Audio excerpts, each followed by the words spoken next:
Hello and welcome back to Northeast Nostalgic. We're in a little bit of a different place today. We're at Harrington Country Park because we're going to go to the top of Penshaw Monument. I'm so excited, and it's a bit strange actually vlogging sort of in public in my car. Usually I do a voiceover at the beginning, but I just thought, oh well, I'll do something different today. So I thought I'd bring you along with me. So let's go. I parked in Harrington Country Park and then walked across the road to Penshaw Monument. I hadn't parked here before, but it was so easy to access, although it was so bumpy to drive and park on.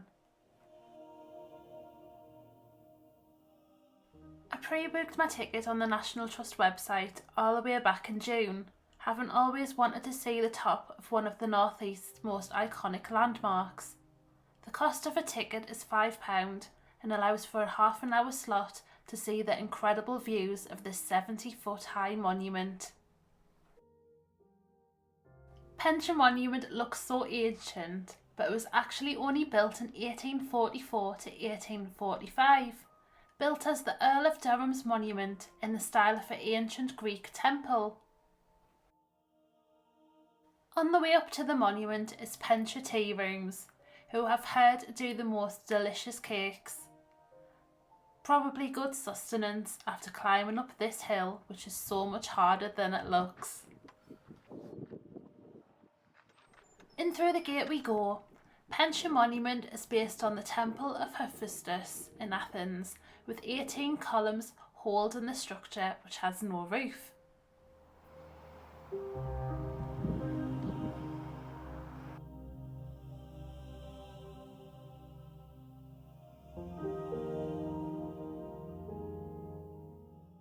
Penshaw Monument stands on the southwestern edge of the summit of Penshaw Hill, standing 446 feet high, with these deep steps ascending up to the top. There are some carefully placed seats up the hill, which I definitely made use of to take photographs and to catch my breath before continuing on my adventure.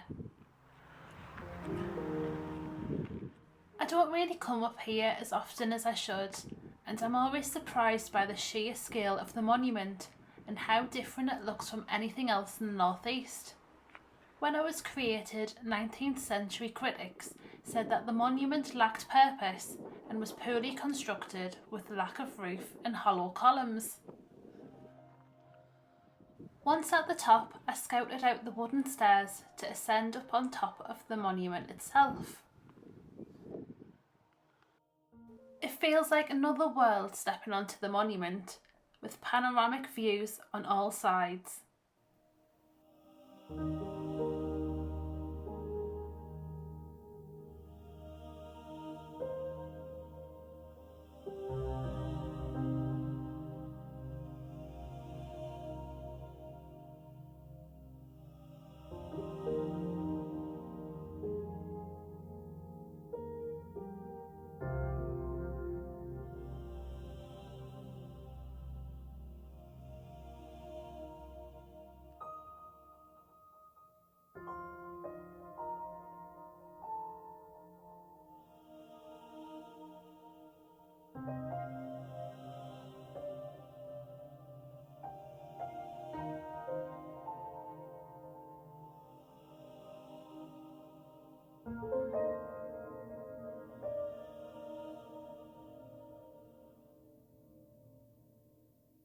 It was time to walk up the secret staircase inside the column, climbing up the 76 steps to the top with a light headband to show the way.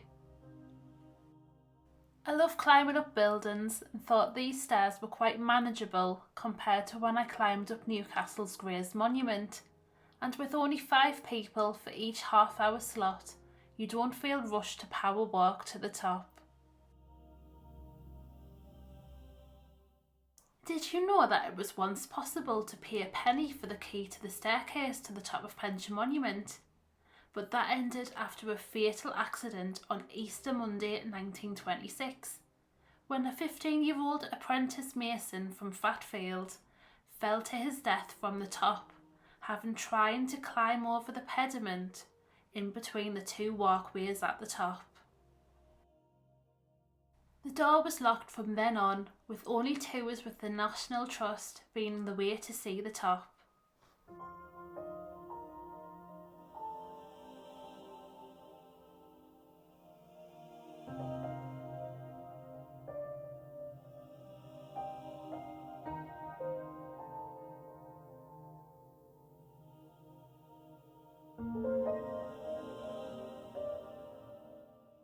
Only one walkway is open today, as you would need to scale the pointed section to reach the other side. But it's really spacious and easy to walk along to grab photographs and witness the sights so high up. From this side you can see the Nissan car plant in the distance, Claydon Water Tower and the Northern Spire Bridge, as well as peering down below, taking in new perspectives of a landmark I've known all my life. The views are absolutely incredible, and it was such a lovely sunny day to enjoy spotting local landmarks in the distance.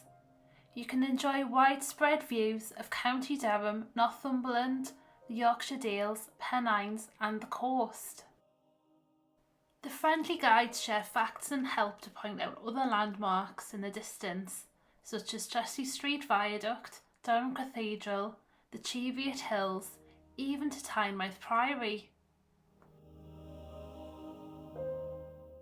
I loved all of the views, especially looking over Harrington Country Park with all of its green rolling hills and countryside, as well as peeking down at the winding path that is so much easier to go down than climb back up.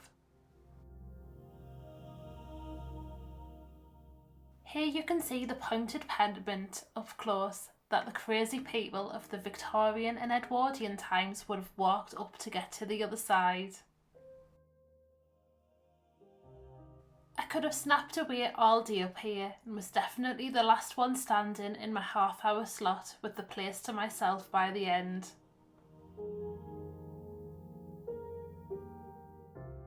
If you like this video, please consider subscribing to see more history and adventures in the northeast of England, and I'll be back with a new video again soon.